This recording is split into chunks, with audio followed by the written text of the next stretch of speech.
Nah, pada video kali ini kakak akan menjelaskan tentang penyajian data.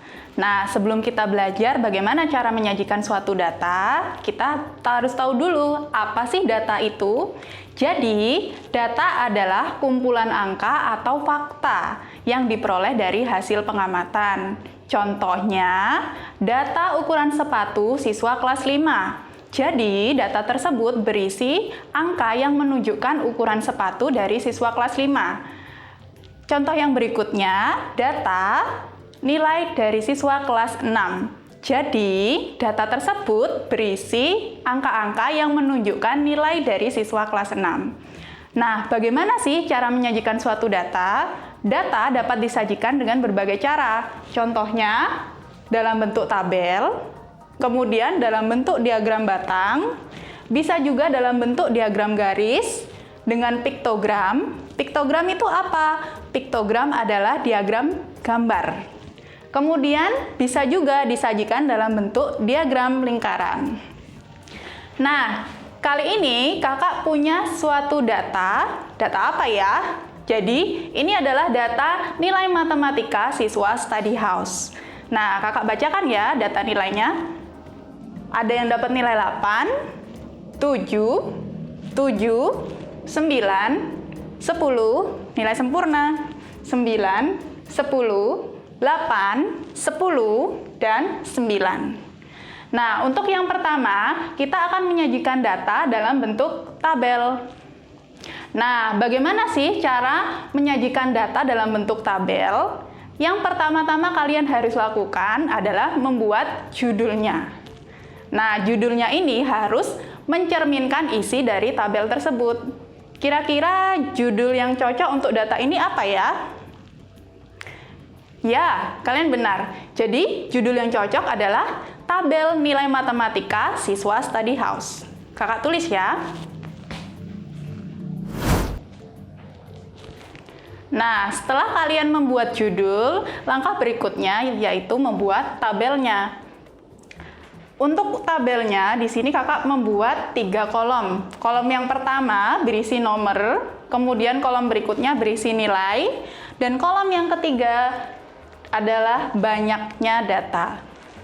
Untuk ukuran barisnya, kalian bisa sesuaikan dengan data yang kalian punya. Untuk mengisi tabel, kita isi dari yang nilainya paling rendah. Nah, nilai matematika siswa study house yang paling rendah itu berapa ya? Iya, nilainya adalah 7. Kita letakkan di sini. Nah, yang mendapat nilai 7 ada sebanyak berapa orang? Di sini, supaya lebih teliti, kakak beri tanda segitiga untuk yang mendapatkan nilai 7. Yaitu sebanyak 2 orang. Jadi, kita tulis di kolom banyaknya itu adalah 2 untuk yang mendapatkan nilai 7. Berikutnya, setelah nilai 7, ada nilai berapa lagi? Iya, 8. Nah, supaya lebih teliti juga, di sini kita beri tanda. Misalkan, kakak beri tanda lingkaran. Yang mendapat nilai 8, kita hitung ada 1, ada 2. Nah, jadi ada 2 orang yang mendapat nilai 8. Selanjutnya, ada nilai berapa lagi? Iya, nilai 9. Di sini kakak beri tanda oval. Untuk yang mendapatkan nilai 9, ada sebanyak 1, 2, 3. Jadi yang mendapat nilai 9 ada 3 orang. Dan yang terakhir ada nilai berapa lagi? Ya, nilai 10. Nilai 10, kakak beri tanda kotak. Ada sebanyak 1, 2, 3. Jadi kita tulis di sini yang mendapat nilai 10 ada sebanyak 3 orang. Nah, jadi seperti itu tadi cara menyajikan data dalam bentuk tabel. Ingat ya, yang pertama kalian harus tentukan yaitu judul tabel. Ingat, Judul tabelnya harus mencerminkan isi dari tabel tersebut. Dan ketika kalian membuat tabel, kalian harus mulai dari data yang nilainya paling kecil. Dan jangan lupa membuat ada berapa banyak siswa yang mendapat nilai tersebut. Mudah bukan? Nah, untuk yang berikutnya, kita akan belajar bagaimana cara menyajikan sebuah data dalam diagram batang. Untuk menyajikan data dalam diagram batang, kita bisa menggunakan tabel yang tadi kita sudah buat supaya lebih mudah. Nah, langkah pertama untuk membuat atau menyajikan data dalam bentuk diagram batang diawali dengan membuat judul juga. Nah, judulnya apa ya yang kira-kira cocok? Ya, judulnya adalah Nilai Matematika Siswa Study House. Jadi kakak tulis di sini ya. Nah, langkah yang berikutnya setelah membuat judul, kita membuat 2 buah garis. Garis apa saja itu? Garis yang pertama adalah garis vertikal atau biasa kita sebut sumbu Y. Kemudian, garis yang kedua adalah garis horizontal atau yang biasa kita sebut sumbu X. Nah, berisi apa ya kedua garis ini? Garis yang pertama atau garis vertikal ini berisi tentang banyaknya siswa yang mendapat nilai tertentu. Kemudian garis yang kedua yaitu garis horizontal berisi tentang nilai-nilai yang didapat oleh siswa study house. Nah, yang pertama kakak akan mengisi garis horizontal atau sumbu X. Sebelumnya kita bisa isi tanda panah di sini ya.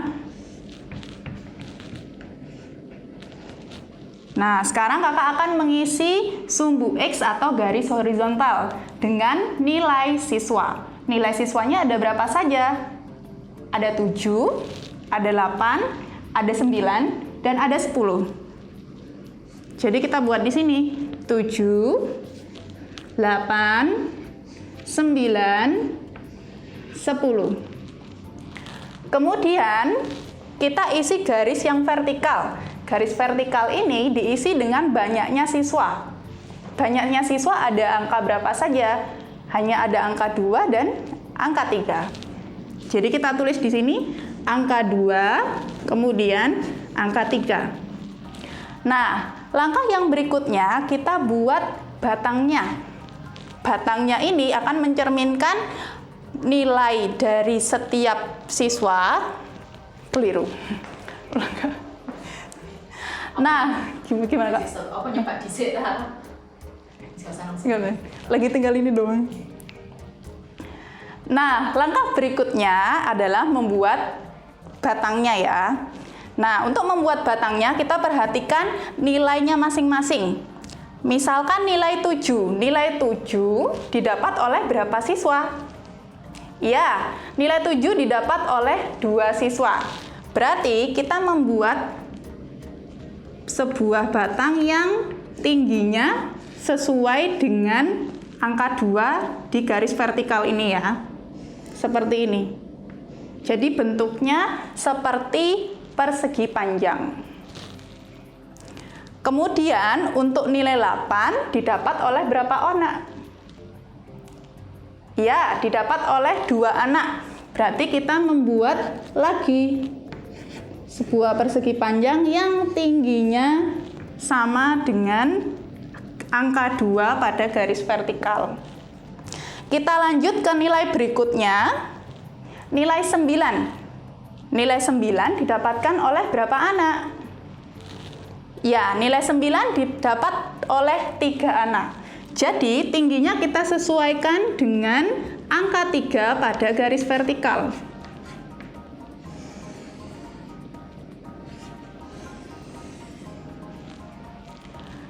Dan yang terakhir, nilai 10 didapat oleh berapa anak? Ya, nilai 10 didapat oleh 3 anak. Jadi kita buat batang yang tingginya sesuai angka 3 pada garis vertikal. Nah, untuk langkah terakhir, kalian bisa mengarsir gambar batang yang sudah kalian buat. Seperti ini.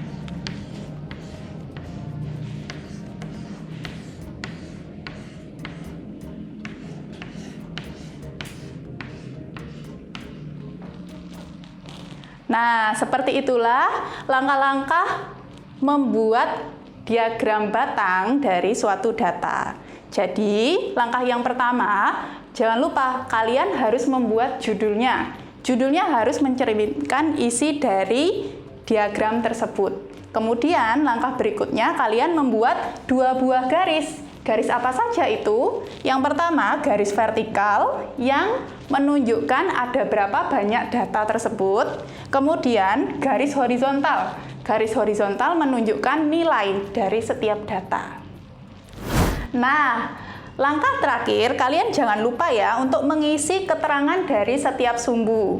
Untuk sumbu X atau garis horizontal, kalian isi keterangan nilai.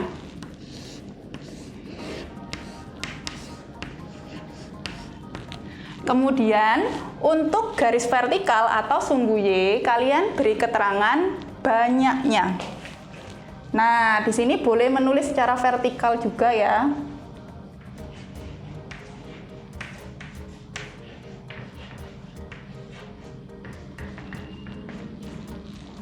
Nah, begitulah pembahasan tentang menyajikan data dalam bentuk tabel dan diagram batang. Untuk diagram garis, piktogram, dan diagram lingkaran akan kakak jelaskan di video yang selanjutnya.